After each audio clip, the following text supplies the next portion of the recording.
नाहीये, माझ्याकडे राहायला घर नाहीये, नसू द्या, माझ्याकडे येशू आहे. हालेलुया. कदाचित तुमच्याकडे तुमचे मुलं नसतील, तो नसू द्या, तुमच्याकडे येशू आहे. हालेलुया. एक दिवस प्रभू त्यांना तुमच्याकडे घेऊन येईल. हालेलुया. कारण माझा देव तो आहे.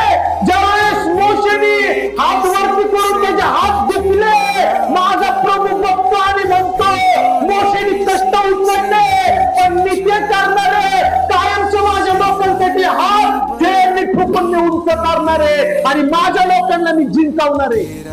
त्यांनी त्याचे हात खेळणे उंच केले आणि आपल्याला आज त्यांनी जिंकवले. त्या काळामध्ये येशू गेला नाही, पण हुलची प्रार्थना देवाने ऐकली. या काळामध्ये येशू आपल्या आलेला आहे.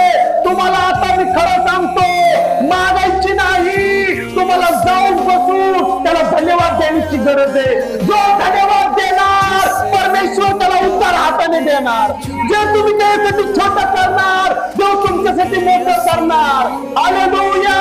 माझा देव तो नाहीये कोणाकडनं उचल घेईल, माझा देव तो आहे, तो अख्ख्या राष्ट्राला तो सांभाळील. Praise the Lord. समजते तुम्हाला, माझ्या येशूने आता सगळं छिड्या हातामध्ये ठोकून पूर्ण केलेले. हालेलुया. Praise the Lord. इथून पुढे फक्त तुम्हाला आता जाऊन मागायचंय. धन्यवाद येशू, धन्यवाद येशू.